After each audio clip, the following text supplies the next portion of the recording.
എന്താ? എന്റെ പിതാവിനെ ഞാൻ ചീത്ത പറഞ്ഞു എന്നാ പറയുന്നത്. ആദ്യം എന്റെ ഹിസ്റ്ററി ഒന്ന് പറയാം, എന്താ സംഭവം എന്നൊന്ന് പറഞ്ഞുതരാം. എന്നിട്ട് എന്താ ഇയാൾ പറഞ്ഞതെന്നും പറഞ്ഞുതരാം. എന്റെ കുടുംബത്തിലെ പേരും എല്ലാ കാര്യവും പറഞ്ഞു. എന്നിട്ട് പറഞ്ഞു, ആ ബാപ്പ ഇക്കഴിഞ്ഞ ബലിപെരുന്നാളിനോടനുബന്ധിച്ച് അടുത്ത ദിവസമാണ് മരിച്ചുപോയത്. ആ ബാപ്പ മരിച്ചതിന്റെ ശേഷം ഈ ഹുസൈൻ സലഫിയുടെ ബാപ്പ മൂപ്പർ ഇടക്കിടക്ക് ഇങ്ങനെ മുൻകൂർ ജാമ്യം എടുക്കുന്നുണ്ട്. എന്ത്? ബാപ്പാനെ ചീത്ത പറയുന്നു അല്ലേ? ഈ പെരുങ്കള്ളന് തോന്നുന്നുണ്ട് ഇത് ബാപ്പാനെ ചീത്തയെന്ന് ആളുകൾക്ക് തോന്നുന്നുണ്ട്. അപ്പൊ മൂപ്പര് തിരുത്തുക ഇടക്കിടക്ക്. അങ്ങനെ ഉണ്ടല്ലോ നമ്മള് ചില ആൾക്കാർ കാണാം, ഗീബത്ത് പറയുമ്പോൾ ഒരു മുൻകൂർ ജാമ്യം എടുക്കും. ഞാൻ കുറ്റം പറയുന്നു അല്ല കേട്ടോ, എന്നിട്ട് കുറ്റാണ് പറയും. കണ്ടിട്ടില്ല നിങ്ങൾ? ഞാനൊരാളെ ഗീബത്ത് പറയുന്നു അല്ലേ എന്ന് പറഞ്ഞിട്ട് ഗീബത്ത് പറയും. ഇതേ വളവാണ് ഈ അന്തർവിടെ എടുത്തത്. പിന്നെ ബാപ്പാനെ ചീത്ത പറയുമ്പോ സ്വന്തം പിതാവിനോട് സ്നേഹമുള്ളവർക്കൊക്കെ ഇത്തിരി ഒരു വികാരം ഉണ്ടാവും എന്ന് വിചാരിച്ച് ഞാൻ ആരുടെയും ബാപ്പാനായിട്ട് തിരിച്ചു പറയണമില്ല. എനിക്കത് പറയേണ്ട കാര്യമല്ല. അപ്പൊ മൂപ്പരെന്താ പറഞ്ഞത്? മരണാന്തരന്റെ ബാപ്പ മരണപ്പെട്ടതിന്റെ ശേഷം എന്റെ വീട്ടിൽ വെച്ച് എല്ലാ ചടങ്ങും നടന്നു. മരിച്ചോടത്ത് ഓത്തുണ്ടായി, മയ്യത്ത് കൊണ്ടുപോകുമ്പോ ദിക്റ് ചൊല്ലി, മയ്യത്ത് നിസ്കാരം, മയ്യത്ത് ഖബറിൽ വെച്ചതിന്റെ ശേഷം അവിടെ വെച്ച് അൽ-ഫാത്തിഹ ഓതി, ഖുർആൻ ഓതി, 40 ദിവസം ഓത്ത് നടന്നു, മൗലൂദ് നടന്നു, അടിയന്തരം നടന്നു, എല്ലാ ആചാരങ്ങളും നടന്നു. ഈ ഹുസൈൻ സലഫിയുടെ ബാപ്പ മരിച്ചപ്പോ ഇയാൾ എന്തിനായി തെറ്റിദ്ധരിപ്പിക്കുന്നത്? എന്റെ വീട്ടിൽ അതൊക്കെ നടന്നു എന്നുള്ളതിന് ഇയാൾ എന്നെ പ്രസംഗത്തിൽ മറുപടി പറഞ്ഞിട്ടില്ലേ? ഇയാൾ പറഞ്ഞതെന്താ? എന്റെ കുടുംബത്തിന്റെ പേരുകൾ മുഴുവൻ ഇയാൾ ഇവിടെ പറഞ്ഞില്ലേ ഒന്ന് തെറ്റാതെ. എന്റെ പെങ്ങളെന്നോട് പറഞ്ഞ്, നമ്മളിപ്പോ എല്ലായിടത്തും ഫേമസ് ആയാലോ, അതൊരു ബർക്കത്താന്ന് കൂട്ടിക്കോ, നമ്മളെ ബാപ്പന്റെ എന്ന് പറഞ്ഞു. ബാപ്പന്റെ ഒരു കറാമത്താന്ന് കൂട്ടിക്കോ. എല്ലായിടത്തും ഇങ്ങനെ എത്തല്ലേ. അപ്പോ എന്താ ഇയാൾ പറയണതെന്നറിയോ? എല്ലാ കർമ്മങ്ങളും നടന്നു, സുഹൃത്തുക്കളെ നടന്നീനെന്താ? ഞാൻ പറയുന്നില്ല നടന്നിട്ടില്ല. എന്തേ നടന്നു എന്ന് എനിക്ക് പറയാൻ കഴിയൂല. ഇയാൾ ഈ പറയുന്നതിൽ കളവുണ്ടോയെന്നും എനിക്കറിയില്ല. ഞാനത് അന്വേഷിക്കാൻ പോയിട്ടില്ല. കാരണം എൻ്റെ ബഹുമാന്യനായ എൻ്റെ പ്രിയപ്പെട്ട പിതാവ് അള്ളാഹു അവരുടെ സ്വർഗം, അവരുടെ ഖബർ സ്വർഗത്തോപ്പാക്കി മാറ്റുമാറാകട്ടെ. അവരുടെ എല്ലാ പാപങ്ങളും അള്ളാഹു പുറത്തു കൊടുക്കുമാറാകട്ടെ. നമ്മയും അദ്ദേഹത്തെയും അള്ളാഹു അവൻ്റെ ജന്നാത്തുൽ നഈമിൽ ഒരുമിച്ച് ചേർക്കുമാറാകട്ടെ. എൻ്റെ പിതാവ് മരിച്ചപ്പോൾ ഞാൻ വിദേശത്താണ്. എൻ്റെ പിതാവ് മരണപ്പെട്ടപ്പോൾ ഞാൻ ഷാർജയിലാണ്. എനിക്ക് വരാൻ പറ്റിയൊരു സാഹചര്യമായിരുന്നില്ല. വന്നാൽ മാത്രമല്ല, ഇസ്ലാമികമായി അതും കൂടെ പഠിപ്പിച്ചു തരാം. ഇസ്ലാമികമായി അള്ളാഹുവിൻ്റെ റസൂല് നമുക്ക് പഠിപ്പിച്ചു തന്നത് മരണപ്പെട്ട് കഴിഞ്ഞാൽ എത്രയും വേഗം മറവ് ചെയ്യുക എന്നുള്ള ഇസ്ലാമികമായ കാഴ്ചപ്പാടാണ്. ജനാസ അധികം വൈകിപ്പിക്കാതെ പെട്ടെന്ന് മറമാടുക. ആ ഒരു സുന്നത്തും കൂടി ഉദ്ദേശിച്ചുകൊണ്ട് ഞാൻ എൻ്റെ ജ്യേഷ്ഠനോട് വിളിച്ചു പറഞ്ഞു, ഞാൻ വരുന്നില്ല, നിങ്ങൾ മയ്യത്തെടുത്ത് ഖബറടക്കിക്കോളൂ എന്ന് ഞാൻ പറഞ്ഞു. അങ്ങനെ ആ നിർദ്ദേശം സ്വീകരിച്ച് എൻ്റെ ജ്യേഷ്ഠൻ ആ നിലക്കുള്ള കാര്യങ്ങളൊക്കെ ഏർപ്പാട് ചെയ്തു. അപ്പൊ ഇയാൾ എന്നെ പ്രസംഗത്തിൽ പറയുന്നുണ്ട്, ആ പിതാവിൻ്റെ എല്ലാ മക്കളും സുന്നത്ത് ജമാഅത്തിൽ ഉറച്ചു നിന്നു, ഇയാൾ മാത്രമാണ് മുജാഹിദ്. അവിടെ തന്നെ മറുപടി ആയില്ലേ? ഞാൻ സ്ഥലത്തുമില്ല, പിന്നെ അവിടെ എന്താ നടന്നതെന്ന് ചോദിക്കണോ? അല്ലേ? ഇയാൾ പറയുന്ന വാക്കിന്ന് എന്താ കിട്ടുക? ഞാൻ അവിടെ സ്ഥലത്തുണ്ടായിരുന്നു, അല്ലെങ്കിൽ വീട്ടിലൊക്കെ മുജാഹിദാണ്, എന്നിട്ടും ആ വീട്ടിൽ ഇതൊക്കെ നടന്നു എന്ന് തെറ്റിദ്ധരിപ്പിക്കല്ലേ ഈ വഞ്ചകൻ? അല്ലേ? എന്റെ വീട്ടിൽ ആ സമയത്ത് ഞാനുണ്ടോ? ഞാൻ ആ കാര്യത്തിൽ സന്നിഹിതനാണോ? ഞാൻ വിദേശത്തല്ലേ? എന്റെ വീട്ടിലുള്ള ഞാൻ ഒഴികെയുള്ള മെമ്പർമാരൊക്കെ നിങ്ങൾ പറയുന്ന ഈ കർമ്മങ്ങളൊക്കെ അനുകൂലിക്കുന്ന ആളുകളല്ലേ? പിന്നെ അതെങ്ങനെയാണ് എന്റെ പേരിൽ ചാർത്തുന്നത്? എന്തിനാണ് നിങ്ങളത് ഇവിടെ പറഞ്ഞത്? നിങ്ങളുടെ ഉദ്ദേശം എന്താണ്? നിങ്ങൾ എന്താ അതുകൊണ്ട് ഉദ്ദേശിച്ചത്? എന്നെ ഇരുത്തിക്കളയാമെന്നാണോ വിചാരിച്ചത്? നടക്കൂല പേരോടെ, നടക്കാൻ പോണ സംഗതിയല്ല. ബാപ്പാനെ ചീത്ത പറഞ്ഞു എന്ന് പറഞ്ഞാൽ മൂലക്കിരിക്കുന്ന വിചാരിച്ചത്? സ്വന്തം ബാപ്പാനെ ചീത്ത പറഞ്ഞു എന്ന് ഇല്ലാത്തത് പറയുമ്പോ പിതാവിനോട് സ്നേഹമുള്ള ആളുകൾക്കൊക്കെ വൈകാരികമായി ഇത്തിരി വിഷമുണ്ടാകും. പക്ഷേ അതുകൊണ്ടൊരിക്കലും ഞാൻ നിങ്ങളുടെ ബാപ്പാൻ ഒരിക്കലും പറയൂല. ഞാൻ നിങ്ങളുടെ ബാപ്പാൻ ഒരിക്കലും പറയൂല. കാരണം ഞാൻ സുന്നത്ത് ജമാഅത്തിന്റെ മെമ്പറാണ്. സുന്നത്ത് ജമാഅത്ത് എന്ന് പറഞ്ഞാൽ അത് മുജാഹിദ് പ്രസ്ഥാനമാണ്. നിങ്ങൾ ഈ പറയുന്ന സുന്നത്ത് ജമാഅത്തല്ല. ഞാൻ പറഞ്ഞല്ലോ, നിങ്ങൾ പറയുന്ന സുന്നത്ത് ജമാഅത്തിന്റെ കക്ഷിയിൽ ഉറച്ചു നിന്നു എന്ന് പറഞ്ഞില്ലേ മറ്റു മെമ്പർമാരൊക്കെ? അവരെയൊക്കെ ആവും വിധത്തിൽ സത്യത്തിൻ്റെതായ ശബ്ദം കേൾപ്പിക്കാൻ വേണ്ടിയുള്ളവർ ശ്രമിച്ചിട്ടുണ്ട്. ഇനി ബാപ്പന്റെ കാര്യം ഒന്ന് പറഞ്ഞുതരാം. ഞാൻ ബാപ്പനെ ചീത്ത പറഞ്ഞതല്ല പറഞ്ഞത്. എൻ്റെ പിതാവ്, ഞാൻ പിതാവിനെ ചീത്ത പറഞ്ഞു ഇയാൾ എന്താ പറയുന്നത്? എന്താ കാരണം എന്നറിയോ? യാസീൻ ഓതിയിരുന്നു എൻ്റെ ബാപ്പ, യാസീൻ ഓതുമ്പോ കാശ് വാങ്ങി, അത് ഞാൻ ഇവിടുന്ന് പറഞ്ഞു എന്നാണ്. ഞാൻ ഒരിക്കലും അതല്ല പറഞ്ഞത്. ഞാൻ എന്താ പറഞ്ഞത്? ആണ്ട് നേർച്ച എന്നുള്ള വിഷയം പറഞ്ഞതാണ്. ആണ്ട് നേർച്ച എന്ന വിഷയം ഞാൻ പറഞ്ഞപ്പോ ഞാനിവിടെ പറഞ്ഞിരുന്നു, ഇവര് ആണ്ട് നേർച്ചയിൽ ചില കാര്യങ്ങളെയൊക്കെ അനാചാരമെന്നും ചില കാര്യങ്ങളെയൊക്കെ ആചാരം എന്ന് പറയുന്നവരാണ്. അങ്ങനെ ഞാൻ പറഞ്ഞു. ഉദാഹരണമായി ഇവരുടെ കാഴ്ചപ്പാടെന്താണ്? മുസ്ലിയാക്കന്മാർക്ക് കാര്യം കിട്ടുന്ന ചടങ്ങുകളൊക്കെ ആചാരവും, കച്ചവടക്കാർക്ക് കാര്യം കിട്ടുന്ന കാര്യങ്ങളൊക്കെ അനാചാരവുമായിട്ടാണ് ഇപ്പം മുസ്ലിയാക്കന്മാർ ചിത്രീകരിക്കുന്നത്. കാരണം അവരെ സംബന്ധിച്ചിടത്തോളം ഖബറിൽ പോയി യാസീനോദി പൈസ വാങ്ങുന്ന ആളുകളാണ്. അത് അവരിപ്പോഴും ആചാരമായി തന്നെ നിലനിർത്തുന്നു എന്ന് പറഞ്ഞതിനാണ് വെച്ചിട്ട് മൂപ്പര് പറയണ്. കണ്ടോ, സ്വന്തം ബാപ്പാനെ ചീത്തറയണ്. ഇതാപ്പ ബാപ്പനെ ചീത്തറയല്. ഞാനിവിടെ പറഞ്ഞു എന്ത്, ഖബറിൽ പോയിട്ട് നിങ്ങൾ അവിടെ പോയിട്ട് യാസീൻ ഓതിയിട്ട് പൈസ വാങ്ങുന്നു, അത് നിങ്ങൾ അനാചാരത്തിന്റെ പട്ടികയിൽ പെടുത്തിയിട്ടില്ല, അത് നിങ്ങൾക്ക് കാര്യം കിട്ടുന്നത് കൊണ്ട് ആചാരമായി നിലനിർത്തിയിരിക്കുന്നു എന്ന ആണ്ട് നേർച്ച എന്നുള്ള വിഷയം പറഞ്ഞപ്പോൾ ഞാൻ പൊതുവെ പറഞ്ഞതാ. അപ്പൊ മൂപ്പര് അതിനെടുത്തിട്ട് പറയണേ, കണ്ടോ സ്വന്തം ബാപ്പാനെ ചീത്തറിയണ്. എന്നിട്ട് പറയണേ എന്ത്, ശരിക്കും മനസ്സിലാക്കണം, അതുകൊണ്ടാ പറയുന്നത്, തെറ്റിദ്ധരിക്കാതിരിക്കാൻ. എന്നിട്ട് ആ സമയത്ത് മൂപ്പര് പറയണേ, ഇയാളുടെ ബാപ്പ ഇയാളെയും കൂട്ടി മങ്കൂസ് ഓതാനും യാസീൻ ഓതാനും ഒക്കെ പോയിരുന്നു. ബാപ്പന്റെ പോക്കറ്റിൽ പുലാമന്തോളുള്ള ആളുകൾ കാശിട്ട് കൊടുക്കും. ചിലപ്പോൾ ഇയാളെ പോക്കറ്റിൽ ഇട്ട് കൊടുക്കുന്ന തോന്നുന്നത് എനിക്കത്ര ഉറപ്പില്ല എന്ന് മൂപ്പര് പറയുന്നു. അങ്ങനെയാണ് ആ ബാപ്പ ഇയാളെ പോറ്റി വളർത്തിയത്. എന്നിട്ട് ആ ബാപ്പ മരിച്ചപ്പോൾ നാദാപുരത്ത് വന്നിട്ട് ബാപ്പാനെ ചീത്ത പറയാണ്. എങ്ങനെ ഇയാളുടെ ഇജ്തിഹാദ്? ഇയാൾ ഗവേഷണം ചെയ്ത് ഒപ്പിക്കുന്ന കാര്യം നോക്കി നിങ്ങൾ. ഞാൻ എൻ്റെ പിതാവിനെ ചീത്ത പറഞ്ഞോ? മാത്രല്ല സുഹൃത്തുക്കളെ, എൻ്റെ പിതാവ് യാസീൻ ഓതാൻ പോയിട്ടുണ്ട്, മൗലിദ് ചൊല്ലിയിട്ടുണ്ട്, ഞാനും കൂടെ പോയിട്ടുണ്ട്. അല്ലാന്ന് ഞാൻ പറയുന്ന നിങ്ങൾ വിചാരിച്ചത് പോയിട്ടുണ്ട്. ഇയാൾ ചോദിക്കാണ്, നിങ്ങളെ നാട്ടിൽ പ്രസംഗിക്കാൻ ധൈര്യം ഉണ്ടോ?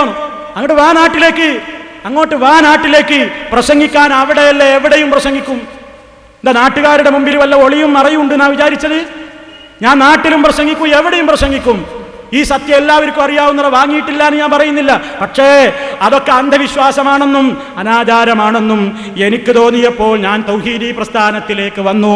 മാത്രമല്ല എൻ്റെ പ്രിയപ്പെട്ട പിതാവിനെ ഹജ്ജിന് കൊണ്ടുപോയി, മക്കയിൽ കൊണ്ടുപോയി ഹജ്ജ് ചെയ്യിപ്പിച്ച് എല്ലാ കർമ്മങ്ങളും നിർവഹിച്ചതിൻ്റെ ശേഷം അവിടെ നടക്കുന്ന പല കാര്യങ്ങളും കാണിച്ചു കൊടുത്തുകൊണ്ട് അവിടുത്തെ ബഖീ ചൂണ്ടിക്കാണിച്ചു കൊടുത്തു. അതുപോലെ തന്നെ പലതിനെ പറ്റിയും ചരിത്രങ്ങൾ പറഞ്ഞു കൊടുത്തു.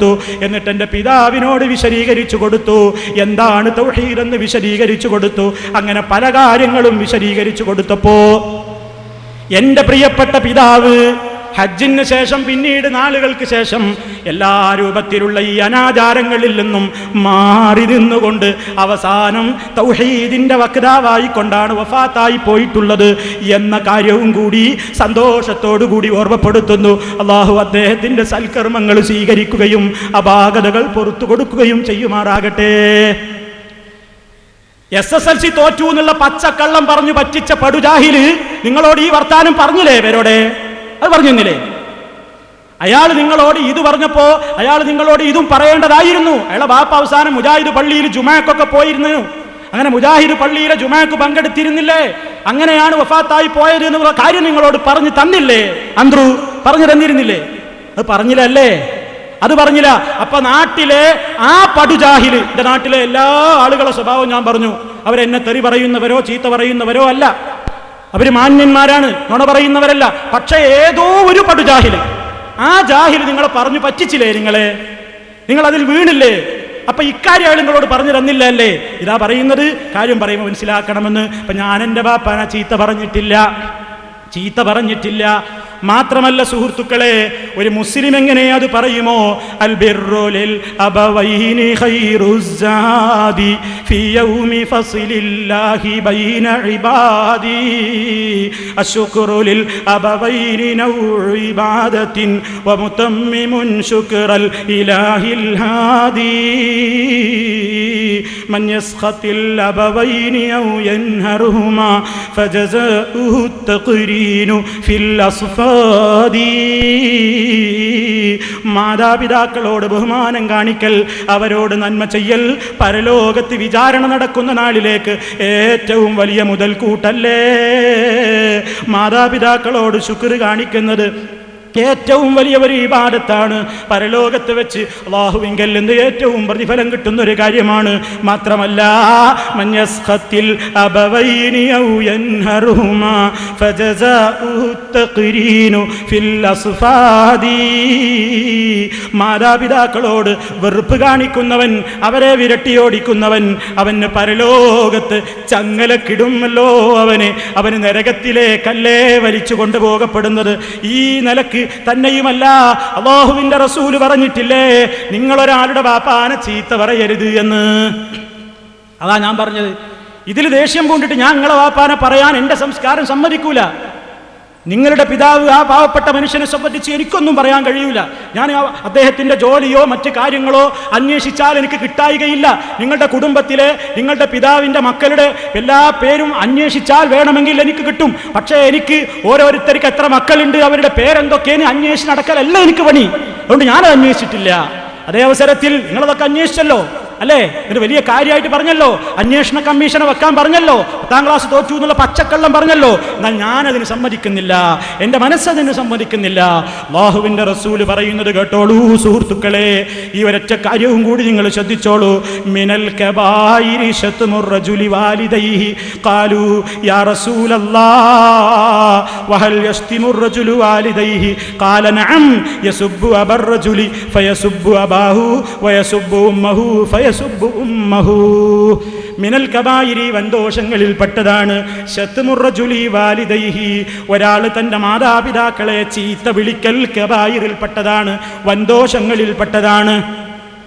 ഖാലൂ സഹാബത്ത് ചോദിച്ചു യാ റസൂലല്ലാഹ്, അല്ലാഹുവിൻ്റെ റസൂലേ, വഹൽ യസ്തിമുർ റജുലു വാലിദൈഹി, ഒരാൾ തൻ്റെ മാതാപിതാക്കളെ ചീത്ത വിളിക്കുമോ? ഖാല റസൂലുള്ളാഹി പറഞ്ഞു നഅം, അതെ. എന്നിട്ട് റസൂല് വിവരിച്ചു കൊടുക്കുന്നു എങ്ങനെയാണ് ആ പണി. ഒരാൾ സ്വന്തം ബാപ്പനെയും ഉമ്മനെയും ചീത്ത പറയൽ എങ്ങനെയാണ്? യസുബ്ബു അബർ റജുലി, മറ്റൊരാളുടെ വാപ്പനെ ചീത്ത പറയുന്നു. ഫയസുബ്ബു അബാഹു, അയാൾ ഇയാളെ വാപ്പയെയും അക്കാരണത്താൽ ചീത്ത വിളിക്കുന്നു. വയസുബ്ബു ഉമ്മഹു, മറ്റൊരാളുടെ ഉമ്മയെ ചീത്ത വിളിക്കുന്നു, അപ്പൊ സ്വന്തം ഉമ്മയെയും ചീത്ത വിളിക്കുന്നു എന്ന രൂപത്തിലായില്ലേ? ഇതാണ് അല്ലാഹുവിൻ്റെ റസൂല് പറയുന്നത്. അതുകൊണ്ട് സുഹൃത്തുക്കളെ, എൻ്റെ ബാപ്പാനെ ഞാൻ ചീത്ത പറഞ്ഞു എന്നതിന് കാരണമായി അദ്ദേഹം എൻ്റെ പേരിൽ ആക്ഷേപിച്ചത് ഇതാണ് എന്ന കാര്യം നിങ്ങളൊന്ന് കേട്ടോളൂ. ഞാൻ വെറുതെ പറയുന്നതല്ല. ഞാൻ ബാപ്പയെ ചീത്ത പറഞ്ഞു എന്നതിന് തെളിവ് അദ്ദേഹം കാണിച്ചതെന്താ, ശ്രദ്ധിച്ചോളൂ. അപ്പൊ യാസീനോദിട്ട് പോക്കറ്റിൽ പൈസ വാങ്ങിയെന്ന് ആരെ സംബന്ധിച്ചാണ്? വമീർ മടങ്ങുന്നത് കബറിലേക്കാ. ആരെ കബറില്? ഹുസൈൻ സലഫിന്റെ കബറില്. കച്ചവടക്കാർക്ക് കാര്യം കിട്ടുന്നതൊക്കെ ഹുസൈൻ സലഫിന്റെ വാപ്പന്റെ കബറിൽ കേട്ടോ. കാരണം വാപ്പനെ പറഞ്ഞു ഒരു മിനിറ്റ് കേട്ടോ. മൂപ്പര് ഉരുളാണ് ആദ്യം പറഞ്ഞ്. അപ്പോ ലമീർ മടങ്ങുന്നത്, യാസീനോദിയിട്ട് പൈസ വാങ്ങി എന്നുള്ള ലമീർ മടങ്ങുന്നത് ഖബറിലേക്കാണ്. ആരുടെ ഖബറിലേക്ക്? ഹുസൈൻ സലഫിയുടെ ഖബറിലേക്കാണ് എന്നാണ് വായിൽ വന്നുപോയി. അപ്പൊ ബാക്കിൽ നിന്ന് ആളുകൾ തിരുത്തി കൊടുത്തു. ഹുസൈൻ സലഫിയുടെ ഖബറിലേക്കല്ല, അയാൾ ഷാർജയിലുണ്ട്, അയാൾ ഇവിടെ നിന്ന് മരിച്ചിട്ടില്ല, അയാളെ ബാപ്പന്റെ ഖബറിലേക്ക് എന്നാ പറയേണ്ടത്. അപ്പൊ മൂപ്പരൊരു ഉരുളല് എന്ത്, അത് ഹുസൈൻ സലഫിന്റെ ബാപ്പന്റെ ഖബറിലേക്ക് എന്നാണ് പറയേണ്ടത്. പക്ഷേ ഞാൻ ബാപ്പന്റെ ഖബറിലേക്ക് എന്ന് പറഞ്ഞാൽ ബാപ്പന് ചീത്ത പറയലാവുന്ന് വിചാരിക്കും. അതുകൊണ്ട് ഹുസൈൻ സലഫിയുടെ ഖബറിലേക്കാണ്. ഞാൻ ഖബറിലെത്തിയണോ? പൂതി ഉണ്ടാവും നിങ്ങൾക്ക് ഞാൻ ഖബറിൽ എത്തണപ്പോ അല്ലേ? അങ്ങനെ ഉണ്ടാവും. ഇപ്പൊ എത്തിയിട്ടില്ല. അല്ലാഹു ഈമാനോടുകൂടി ഖബറിൽ എത്തിക്കുമാറാകട്ടെ. അപ്പൊ സുഹൃത്തുക്കൾ